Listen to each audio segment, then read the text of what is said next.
சென்னை சாய்தாப்பேட்டையில் உள்ள சமூக நீதி விடுதியில் முதலமைச்சர் விஜய் திடீர் ஆய்வு மேற்கொண்டார். சென்னை தலைமைச் செயலகத்திலிருந்து ஆளுநர் மாளிகை நோக்கி முதல்வர் தனது பாதுகாப்பு வாகனத்தில் சென்று கொண்டிருந்தார்.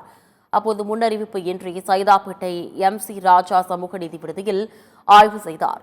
விடுதியில் உள்ள உணவு, கழிப்பிடம் உள்ளிட்ட அடிப்படை வசதிகள் குறித்தும் மாணவர்களின் சேவைகள் குறித்தும் தேவைகள் குறித்தும் கேட்டறிந்தார்.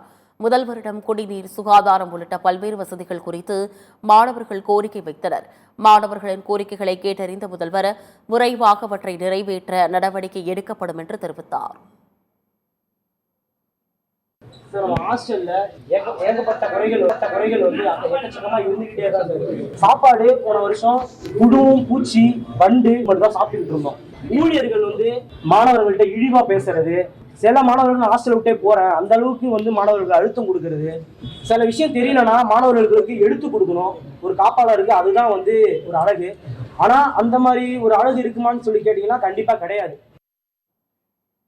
ஆய்வுக்கு பின்னர் சமூக நீதித்துறை அமைச்சர் வன்னியரசு மற்றும் பிற்படுத்தப்பட்டோர் நலத்துறை அமைச்சர் சம்பத் ஆகியோர் செய்தியாளர்களுக்கு பேட்டியளித்தனர். மாணவர்களின் கோரிக்கைகளை நிறைவேற்ற உடனடியாக நடவடிக்கை எடுக்க வேண்டும். அடுத்த முறை ஆய்வுக்கு வரும்போது அனைத்து பணிகளும் நிறைவேற்றப்பட்டிருக்க வேண்டும் என்று அதிகாரிகளுக்கு முதலமைச்சர் உத்தரவிட்டார் என்று தெரிவித்தார். ஹாஸ்டல்ஸில் வந்து திடீர்னு விசிட் பண்ணுறது அப்படிங்கிறது மிக முக்கியமான முன்னெடுப்பாக நான் பார்க்குறேன். அந்த வகையில் மாணவர்கள் வந்து அவர்கள் என்ன கோரிக்கைகளும் சொல்லியிருக்கிறாங்க, என்ன தேவைகளும் சொல்லியிருக்கிறாங்க. குறைகள் இல்லை, தேவைகள் என்னென்ன அவங்கள்ட்ட இருக்குது, கோரிக்கைகளும் சொல்லியிருக்கிறாங்க. அதை உடனடியாக வந்து மாண்புமிகு பிற்படுத்தப்பட்ட நலத்துறை அமைச்சர்கிட்டையும் சொல்லியிருக்கிறாங்க, என்கிட்டையும் சொல்லியிருக்கிறாங்க. அதை உடனடியாக செய்ய சொல்லியும் சொல்லியிருக்கிறாங்க. சம்மந்தப்பட்ட அதிகாரிகள் இருக்கிறாங்க, செக்ரட்டரிஸ் இருக்கிறாங்க, எல்லாத்தையும் அவர் வந்து ஆர்டர் போட்டிருக்கிறாங்க.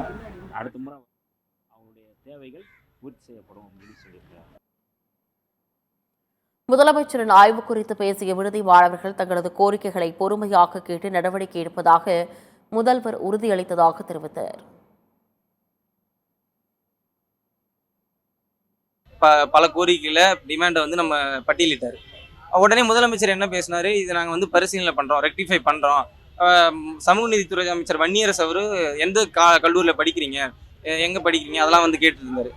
இந்த அளவுக்கு கோரிக்கை வைக்கிறீங்க, நாங்கள் அது வந்து பரிசீலனை செய்கிறோம், முக்கியமாக நாங்கள் பார்க்குறோம் அப்படின்னு சொல்லியிருக்காரு.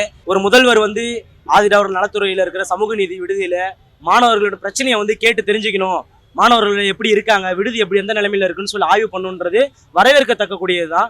அதை நாங்கள் வரவேற்கிறோம். ஆனால் இது மாற்றமாக கருதணுமா அப்படின்னு சொன்னது கோரிக்கைகளை நிறைவேற்றும் போது தான் இது மாற்றம் தான் அரசு அப்படின்னு சொல்லி மாணவர்கள் கருத முடியும். நாங்கள் கேட்டதுக்கப்புறம் உங்களோட கோரிக்கை எல்லாத்தையும் நாங்கள் எழுதியிருக்கோம்ப்பா, கூடிய சீக்கிரம் இந்த கோரிக்கை எல்லாத்தையும் நாங்கள் சரி செய்ய பார்க்குறோம் அப்படின்னு சொல்லி சொன்னோம்.